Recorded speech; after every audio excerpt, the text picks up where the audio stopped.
All right, folks, as you know, the most hotly contested question in this year's ballot at a local level is question number 3, which has to do with the consolidation of the elementary school in Ward 2.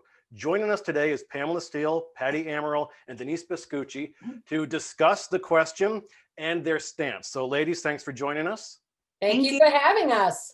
Thank you. Thank you, Corey. Thank you, Pam. So Patti, right off the bat, just want to explain for folks what is at stake and on the ballot on November 3rd regarding question number 3. We are here today to speak to save Meadows Field, but there's also much more than that. There are so many reasons to vote no to not building this consolidated school. Being able to save our dedicated open spaces is a freedom we have today because of Private Joseph S. Meadows Jr. He sacrificed his life on October 5th, 1918, a day after his 19th birthday. And it's been 85 years of dedicated years having this space for him in his name. Meadows Field was dedicated in 1935, and it was rededicated on October 5th, 2018, just 2 years ago. We had a beautiful day.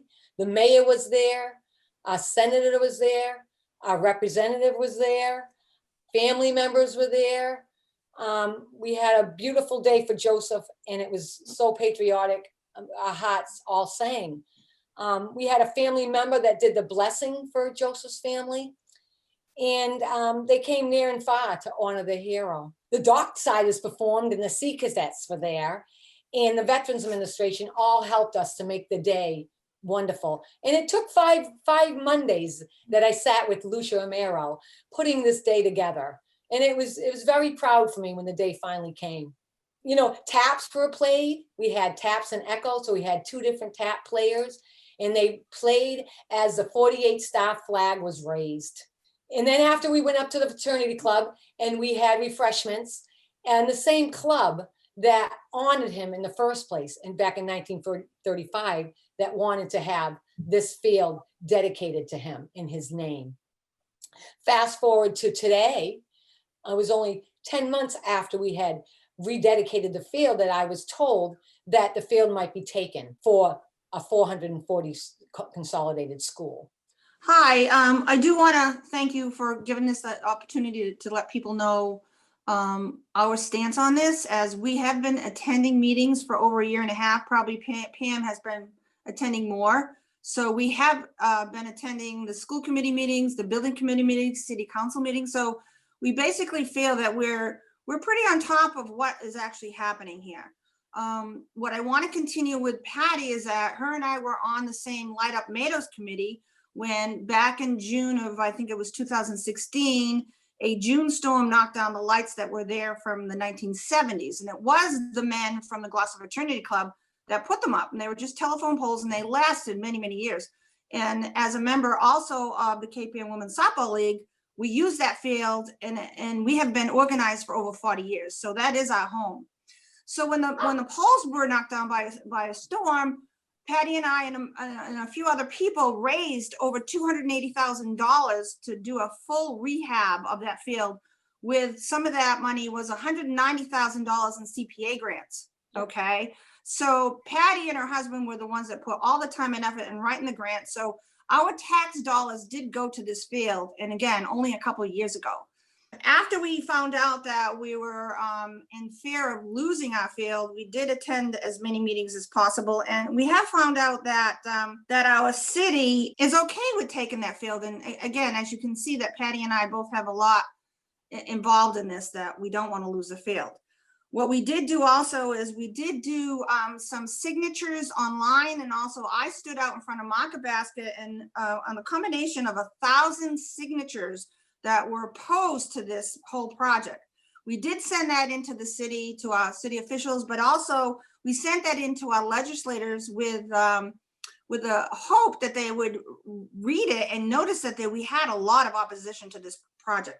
Unfortunately, the senators in the House voted it unanimously to take the Article 97 protection off that field, which we were totally deflated in our hopes that that could save it. But to me, I think that's politics. I don't know. But again, that was something that we tried to do. The other thing that we find that is very important for people to understand that there's safety issues with this project. They're trying to fit in a 440 student school in a 6.25 acre lot. Okay, and just to give you an idea of the differences of our other elementary schools, Beeman School has 22 acres and they have a 331 student population there. West Parish, that was just built, has 20.94 acres and they have 348 students, okay? Plum Cove has 16 acres with 209 students. So you can see that when you want to put a 440 student school on a 6.25 acre lot, doesn't seem to make sense, which actually it doesn't as far as the traffic study goes, which that does state that there is a problem. And what the city, or actually the architects have done is they said, okay, we can fix this problem. We'll put a traffic loop around the back of the school for them to alleviate some of the traffic problems at picket time when the kids get out of school. That was one of the issues that they did to use to fix this problem, but also they've talked about one-way streets throughout that whole neighborhood. They talked about the left lane turn off of Eastern Avenue onto Webster Street, which would be dedicated, and also a possibility of adding 60 seconds to the lights. And we also want to make sure people understand that we found out that there's going to be an additional 378 cars that will be added to the traffic in that area once the Fuller School apartments are built. Okay, so we have more traffic that's going to come down the road that they don't even know that how they're going to handle that. And to top that safety issue off is the last meeting that they had for the city council to transfer the land to the school. Our councilor, John McCarthy, decided to read the traffic study and realize that the traffic study does state that there's an issue. And he also explained that his experience as the chief of police of Gloucester, that he could not possibly vote for this location and voted no to transfer the land. So I think that our city and our people should understand there is a traffic issue and that's safety reasons.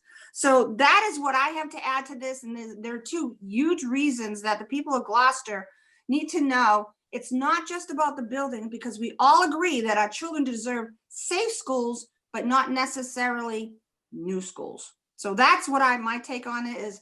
People understand what we're going to be voting for. And as John McCarthy said, that's 70 years that building is supposed to last.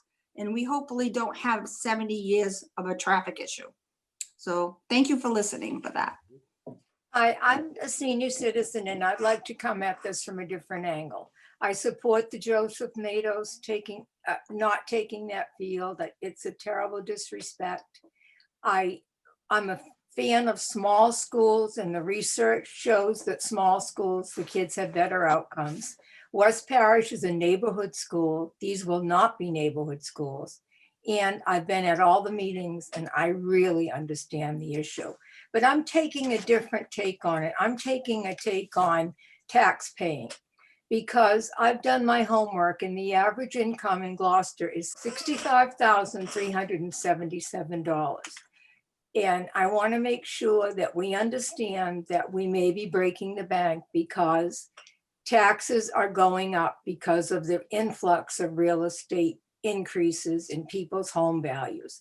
There's very few even at 500 and most are more. And we're still paying for West Parish. Our college graduates that live in Gloucester, the percentage is 39.2.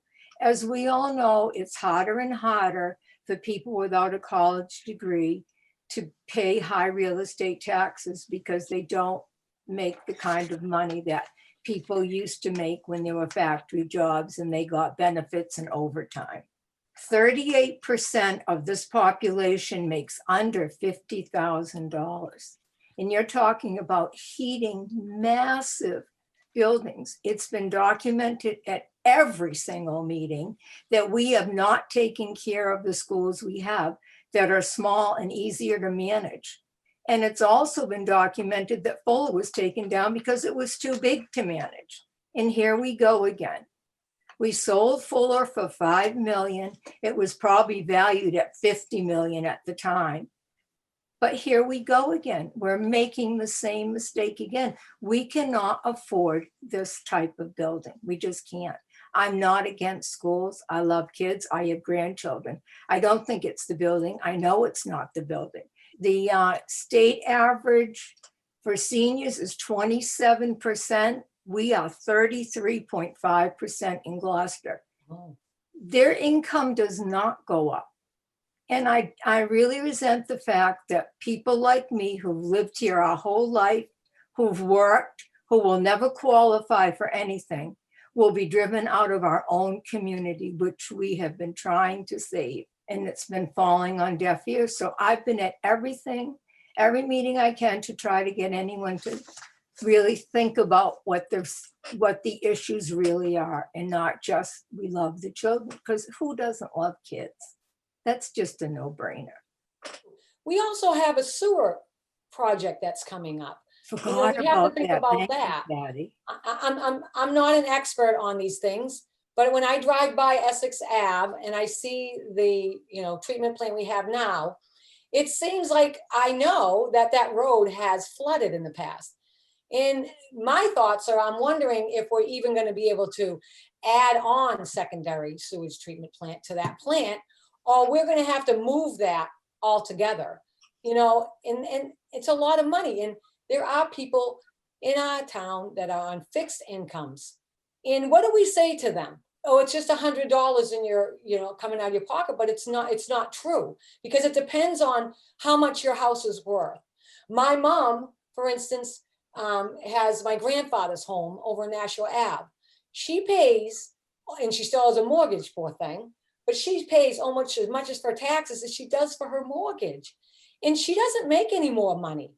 So then it falls on me and my husband's pocketbook when she cannot afford it. We have to think about everyone in our city, not just the children. And we are a city of all of our citizens, and we should be thinking of all of us and how we're going to afford this. And let's fix and maintain our buildings. We like to tell you to vote no because of all these reasons. I'm sure there's some more that other people can come up with. The wonderful thing is when you talk to people and you talk to a large group of people, you get all different answers from them. They have different ideas. And I wish at these meetings that we didn't just have a 3-minute or a 3-minute thing to talk, because it just doesn't seem fair. I know that there's been other people that went to other meetings in other towns. I know Rockport was the next to us, and their meetings are run a little differently, and people are able to talk. And I think that's some of it too. Like, we just feel like we're not being listened to. Even when we went to the meetings and said, we don't want to lose every blade of grass. We don't want a 60 by 90 artificial turf. We want our kids to get dirty knees and, scraped elbows and things like that, and to have fun. And that's what the kids are supposed to do in K-5. So please vote no and help us to fix and save and maintain our schools.